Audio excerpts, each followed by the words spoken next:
Hello everyone, আজকের দিনটা বেশ রোদ ঝলমলে। আজকের দিনটা হলো 14ই অক্টোবর, আর আজকের দিনটা আমার কাছে ভীষণ স্পেশাল। তো চলো শুরু করা যাক। Hello, good morning. আর সকালবেলা উঠে পড়েছে ঘুম থেকে, আমার সঙ্গে এও উঠে পড়েছে, মানে বিছানায় উঠে এখন হুটছুটি করছে। আজকে একটা ব্লগ করছি, তার কারণ আগামীকাল একটা ছোট্ট ওটি হচ্ছে আমার। তো আজকের দিনটাকে আমি মেমোরেবল রাখতে চাই আর তোমাদের সঙ্গেও শেয়ার করতে চাই। আর ঘুম থেকে উঠে নিয়েছি, এখনো কিছু খাওয়া দাওয়া করিনি, ব্রেকফাস্ট বানাবো। আজকে মঙ্গলবার, ইচ্ছে আছে একটু মন্দিরে পুজো দিতে যাব, পুরোটা তোমাদের সঙ্গে শেয়ার করব। তো চলো প্রথমে ব্রেকফাস্টের সিজন 1 শুরু করি। এইসব পাওয়া যায় না, ওখানে বসবি, আমি সরে যাব, তাই তাই জানলায় বস, যা আস্তে আস্তে যা, এনে যা, এনে যা, জানলায় বসো, বসবো, যা বসো বসো, চলে যাও, পা দাও, পা দিলেই চলে যাবা।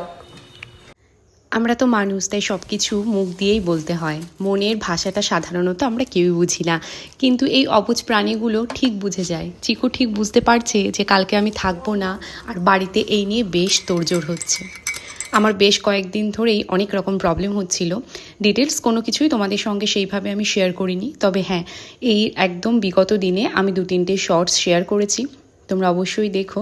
তো এখন ফাইনালি একটুখানি লিকার চা আর ব্রেড খাচ্ছি। এই ব্রেডটা আমার ভীষণ ভালো লাগে, আজকে খাচ্ছি, আর বেশ কয়েকদিন হয়তো খাবো না এরপরে। এখন বাজে 12:30, আর আমি ফুলের সাজিয়ে আর একটু লাড্ডু নিয়েছি। আজকে মন্দিরে যাব, আজকে মঙ্গলবার যেহেতু, তো আজকে হনুমানজির মন্দিরে একটুখানি পুজো দিয়ে আসবো, ইচ্ছে রয়েছে। এরপরে হয়তো অনেক দিন আর যেতে পারবো না। সো স্নান করে নিয়েছি, আমি রেডি হয়ে নিয়েছি। ধূপকাঠি মোমবাতি রাস্তা দিয়ে যাওয়ার সময় কিনে নেব। তো চলো এবার আমরা সবাই মন্দিরে যাই, ওইদিকে পুজো শুরু হয়ে যাবে। না, আমি রেডি হয়ে যাই আর বোনের রেডি হয় না। আমরা এত কিছু নিয়ে বেরিয়ে পড়েছি, ও এখনো মানে স্নান করে চুল মুছেই দৌড়াচ্ছে। ছাতাটা ধর।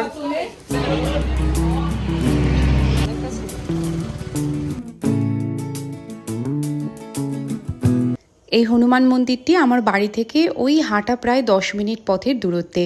আমি গিয়ে দেখি মন্দিরে পুজো প্রায় শুরু হবে করছে, একদম সঠিক সময় পৌঁছে গিয়েছে। এখানে কাছাকাছি আমাদের বাড়ির এই একটাই হনুমানজির মন্দির রয়েছে, পাশেই শিব মন্দির রয়েছে। সবার প্রথমে শিব ঠাকুরের পুজো আর আরতি শুরু হয়, তারপরেই শুরু হবে হনুমানজির পুজো। আগামীকাল যেহেতু আমার একটা সার্জারি হওয়ার কথা রয়েছে, ডেটও ফিক্সড হয়ে গেছে। সত্যি কথা বলতে মনের জোর আর সাহস আর ভালোভাবে যেন পৌঁছে গিয়ে আবার ভালোভাবে বাড়িতে ফিরে আসতে পারি, এবং এইখানে এসে আমি যেন আবার পুজো দিতে পারি, এই প্রার্থনাই করছিলাম। আর ভগবানকে বলছিলাম আমাকে অনেকটা জোর, অনেকটা শক্তি আর সাহস দিও, যাতে সব কিছু আমি সহ্য করে নিতে পারি।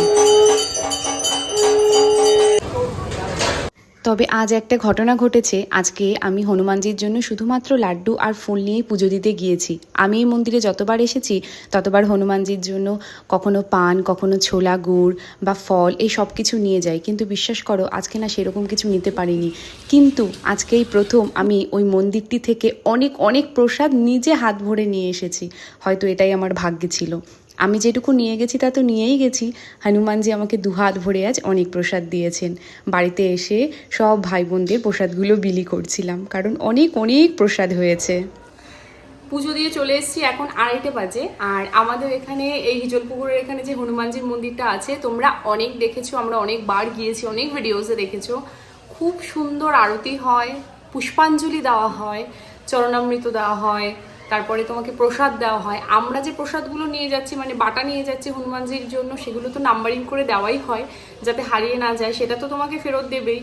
উপরন্তু মন্দির থেকে অনেক মানে ফল প্রসাদ, লাড্ডু, প্রচুর জিনিস পাওয়া যায়, এত প্রসাদ হয়। আর সবাই আমরা হাতে হাতে করে ছোট ছোট জিনিস বাবার জন্য নিয়ে যাই।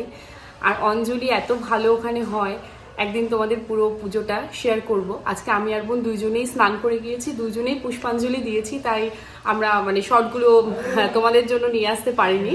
তো যেটুকু দেখিয়েছি তোমরা আশা করি সবাই এনজয় করেছো, সবার খুব ভালো লেগেছে। আমাদের তো ভীষণ ভালো লেগেছে পুজো করে এসে। এখন একটু খাবার খাবো, মানে দুপুরের লাঞ্চ করব। আর যেহেতু কালকে ওটি হচ্ছে, তো আজকে খুব হালকা লাঞ্চ করছি আমরা। এমনি তো আমার হালকা খাবারই চলছে, তো একটু খিদেও পেয়ে গেছে। এবার পোশাকপত্র চেঞ্জ করে চলো দুপুরের লাঞ্চে যাই। আজকে ভীষণই লাইট খাবার, একদম হালকা করে কাঁচকলা দিয়ে রুই মাছের ঝোল, কলমি শাক, এটা কি বাটা মামনি? এটা হলো মনে হয় বটবটি বাটা না, একটু বটবটি বাটা, একদম হালকা তেল, আর একটু পাবদা মাছ আর কটা চিংড়ি মাছ ছিল বাড়িতে, একসঙ্গে একটা ঝাল মতো করেছে। তেল মশলা খুবই হালকা। তো চলো আজকের লাঞ্চটা করে নিই, তারপরে তোমাদের সঙ্গে আবার দেখা করছি। তোমরা আমার অনেক ভিডিওতে দেখেছো যে সন্ধেবেলা আমি সুন্দর করে একটা চা পার্টি করি আমাদের বাড়িতে। আমি নিজের হাতে চা বানাই, তার সাথে বেশ কিছু স্ন্যাক্স থাকে, যেখানে আমি, আমার বেস্টি, আমার বোন, মামুনি, আমরা সবাই একসঙ্গে বসে খাওয়া দাওয়া করি।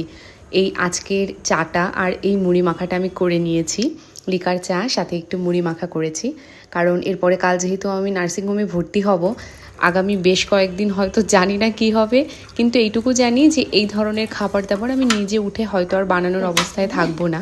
মনের মধ্যে যতই টেনশন থাকুক না কেন, আজকের সন্ধ্যের চা আর সাথে বেশ কিছু স্ন্যাক্স আমি বানিয়ে নিয়ে যাচ্ছি ঘরে। এই যে ফাইনালি রেডি। মামুনি যেহেতু সারাদিন ঘরে সব কাজ নিজেই করেন, তাই আমি যখনই বাড়ি থাকতাম তখনই একটু হেল্প করার চেষ্টা করতাম। সন্ধ্যের চাটা এই দিন আমিই বানিয়েছিলাম, সবাই মিলে বেশ খানিকটা আড্ডা জমলো। কিন্তু এখন সময় ঘনিয়ে আসছে, আগামীকাল খুব আর্লি মর্নিংয়ে বেরিয়ে যেতে হবে নার্সিংহোমের উদ্দেশ্যে। তাই আমি এই কাগজপত্রগুলো ডাক্তারের সব রেডি করে নিচ্ছিলাম গুছিয়ে, কারণ অত ভোরবেলা এত কিছু গোছানো সম্ভব নয়। বিভিন্ন টেস্টের কাগজপত্র, আর এর আগে 1 মাস আগে আমি প্রায় 7 দিনের জন্য নার্সিংহোমে ভর্তি ছিলাম, সেখানেও কিছু মেডিসিন দিয়েছে, ডাক্তারের কিছু কাগজপত্র আছে। তো আমার প্রিভিয়াস যে ডাক্তারের রুটিন চেক আপ সব কিছু নিয়েই গেছি। আর একদিন যেহেতু মিডিলে থাকতে হবে, ওটির পরে আমাকে ডিসচার্জ করবে না বাড়িতে বলেই দিয়েছিল, তো তার জন্য একটুখানি ব্যাগ, নিজের হেয়ার গার্ডার, চিরুনি, তারপরে পেস্ট, ব্রাশ, এই ধরনের জিনিসগুলো রেডি করেছি। আর আজকে না আমি নিজে হাতে বিছানাটাকে একটু গুছিয়ে নিলাম, এরপরে এই কাজগুলো হয়তো বেশ কয়েকদিন করতে পারবো না। তো ফাইনালি ঘরটা গুছিয়ে নিয়েছি আর একটু বেরিয়েছি এখন বাইরে নিজস্ব কিছু কাজ করতে। বাইরে বেরিয়েছিলাম নিজের একটু কিছু কাজ করতে, বাট আমার বেস্টি বলল মোমো খেতে আমি ভীষণ ভালোবাসি, কিন্তু এগুলো খাওয়া আমার যদিও বারণ। 1 প্লেট নিয়েছিলাম, নিয়ে দুজনে শেয়ার করে খেয়েছি। বলছে এখন খেয়ে নে, আর কয়েকদিন তো একদমই ছুতে পারবি না। দেন গিয়েছিলাম মা মনসা সুইটসে, আমি বাড়ির জন্য কিছু মিষ্টি নিচ্ছিলাম, ঠাকুরের জন্য মিষ্টি নিয়েছিলাম, আর একটুখানি রাবড়ি খেয়েছি। যদি বারবার বলছি যে এগুলো সত্যি খাওয়া বারণ, ভীষণ মানে কম 2 চামচ। ও বারবার করে বললো যে একটুখানি মুখে দে, অনেক দিন আর হয়তো হবে না। আর কি কিউট দেখো এখানের মিষ্টিগুলো, আমাদের হাবড়ার মধ্যে এই নিউ মা মনসা সুইটসের মিষ্টি একদম বেস্ট।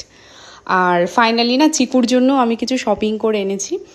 এই যে এই স্টিকটা মানে এত ভালোবাসে চিকু বলার মতো, ওর জন্য কিছু আমি বিস্কিট এনেছি। এগুলো রেগুলার ওকে আমরা দিই না, ধরো 1 মাস কিনলাম, 1-1.5 মাস চললো, ওদের মাঝখানে আবার 1 মাস গ্যাপ দিই, তারপরে আবার নিয়ে আসি। তো আমি কালকে তো যাচ্ছি, এরপরে কি হবে জানি না, তাই আজকে একটু ওর জন্য শপিং করেছি। দেখো কত খুশি হয়েছে ওই স্টিকটা পেলে, মানে জাস্ট সব কিছু ভুলে যায়, এত এত ভালোবাসে।